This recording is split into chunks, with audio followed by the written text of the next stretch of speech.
it's kind of like one connection I just made as you were talking about this is, let's say you had sold the Fort Senior Care Company and went straight to Queens to do this. It feels like there would have been a different flavor to it completely, because a lot of that empathy and that whole thing was developed during the Earthship saga, right? Yeah.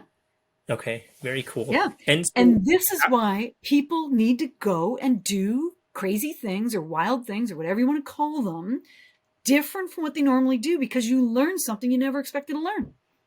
yeah, it that's part of the one of the literally the name of this podcast is Wandering. And so part of the reason I chose that is because, like, if you're, for example, in the tech world, you have like a very defined there's a very defined map of how you work your way up it, whatever that means. Or if you're in like banking, there's a certain map. And I think that's like it almost becomes a path of least resistance in whatever Yep. bubble you're in, Comfort. and you keep doing these things. So it takes an interesting kind of person to go out and do these things. And I think part of the anxiety people have about this is, like, will it pay off in some way? But looking at your story, there's all these very interesting connections that you would never expect to go through. But it also seems like these are some of the most important realizations and the ones that are the hardest to kind of come by.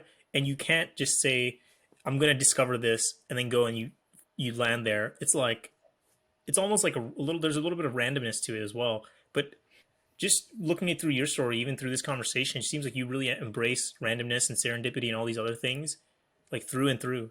So Yes. Yep. it's pretty inspiring. Yeah. And I think it's like I said, if you just start doing something different from what you've done today, start small, move to bigger things.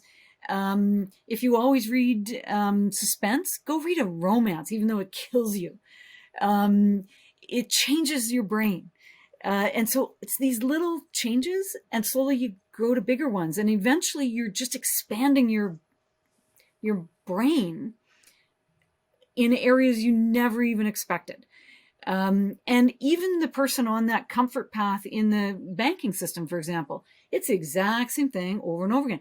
Everything we do as humans is actually the same thing over and over again. It's partly why I can't stay at one company, one startup, because eventually my job as a teacher, and I'm no longer there now, did that for 5 years, but I'm repeating the same thing over and over again. As soon as I recognize, I'm not growing or learning anything new here. I either want to solve a problem within that system. So if you don't want to leave banking, you don't want to be an entrepreneur. A lot of people don't. But within your comfort pattern, go, you know what? This is actually a problem.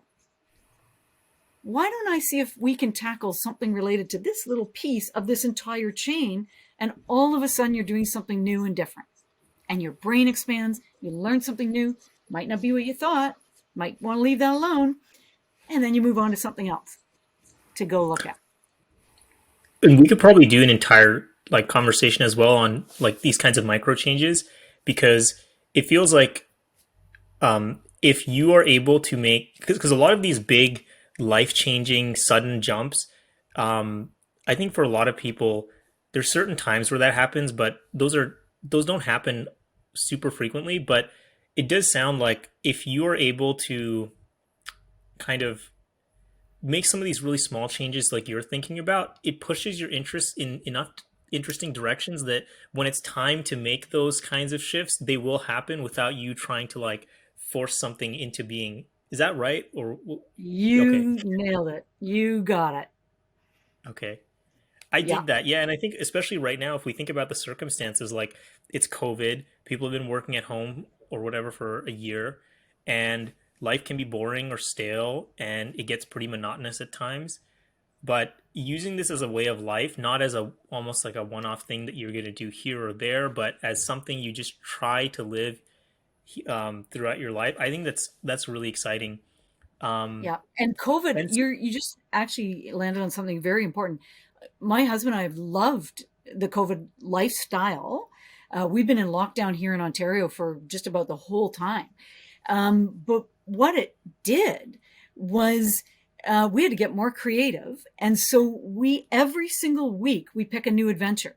It might mean we're driving 100K away to go do some new road on our mountain bike, dirt road in the middle of nowhere. We don't know what's in there. We're just going to go and do it. And so we've made a point of every week doing something cool and different and interesting. Try new sports, because we got to stay alone anyway. So try a new sport this week. Try a new location this week. And then what this month are we going to do different that we wouldn't have done before? Let's watch a documentary on a religion that we aren't familiar with. And so we've ended up doing so much more of these smaller things during the past year. We have learned a tremendous amount, and we're not bored. Can't say I'm bored at all. And I've got a new startup going. So, Most people would expect that someone who's used to doing so many things, whether it's building an Earthship or building a company, that uh, being in your house and being quarantined would be like the death of you or something. So yep. that's also, I get the feeling that you and your husband are both super optimistic people and Yes. are just, you know, I've noticed that throughout this conversation, it's just like there are ups and downs, but um, it seems like you guys really look to always, without just accepting that, oh, COVID sucks or quarantine sucks or these kinds of Yeah. things. And I think sometimes it's hard to break out of for some folks because, again, these are the kinds of things where if you told anyone, no one would tell you to think differently because that's just how it is or Yep. whatnot.